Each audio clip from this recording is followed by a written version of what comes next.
ನಗರದಲ್ಲಿ ನಡೆದಿದೆ ಆಚಿನ ಅದ್ಭುತ ಪವಾಡ.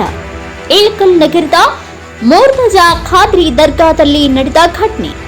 ಮಗುವಿನ ಅಂತ್ಯ ಸಂಸ್ಕಾರಕ್ಕೆ ಬಂದವರು ಖುಷಿಯಿಂದ ವಾಪಸ್.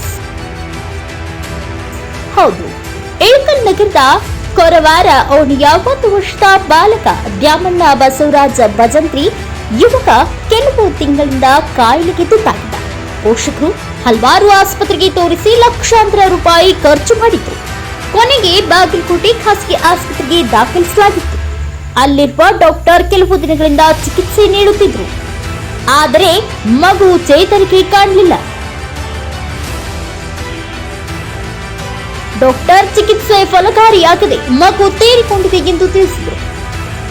ಪೋಷಕರು ತಮ್ಮ ಎಲ್ಲ ಸಂಬಂಧಿಕರಿಗೆ ವಿಷಯ ತಿಳಿಸಿ ತಮ್ಮ ಸ್ವಂತ ಊರಾದ ಇಳಕಲ್ ನಗರಕ್ಕೆ ತರಲು ನಿರ್ಧರಿಸಿದ್ರು.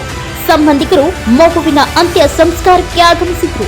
ಬಾಗಲಕೋಟೆಯಿಂದ ಮನೆಗೆ ಕರೆದುಕೊಂಡು ಬರುವ ಸಮಯದಲ್ಲಿ ಮಗು ಕೈಕಾಲು ಅಲುಗಾಡಿಸಿದೆ. ಗಾಡಿಯಲ್ಲಿರುವವರು ಬೆಚ್ಚಿ ಬಿದ್ದಿದ್ದು, ಇದು ದೇವರ ಕೃಪೆ, ನಾವು ಮನೆಗೆ ಕರೆದುಕೊಂಡು ಹೋಗುವುದು ಬೇಡ, ಮುರ್ತಜಾ ಖಾದ್ರಿ ದರ್ಗಾಕ್ಕೆ ಕರೆದುಕೊಂಡು ಹೋಗಿ ಆಚನ ಮಡಲಿಗೆ ಒಪ್ಪಿಸೋಣ ಎಂದು ಎಲ್ಲರನ್ನ ನೋಡಲು ಪ್ರಾರಂಭಿಸಿತ್ತು. ನಂತರ ಮಗುವನ್ನ ಮತ್ತೊಮ್ಮೆ ಪರೀಕ್ಷಿಸಲು ಇಳಕಲ್ ನಗರದ ಖಾಸಗಿ ಆಸ್ಪತ್ರೆಗೆ ಕರೆದೊಯ್ಯಲಾಯಿತು. ಬ್ಯೂರೋ ರಿಪೋರ್ಟ್, ದಾವಲ್ ಶೇಟಂ, ಭಾರತ ವೈಭವ news, Ilkal. Read, discuss and debate with editor Dr. Yan Prashant Rao.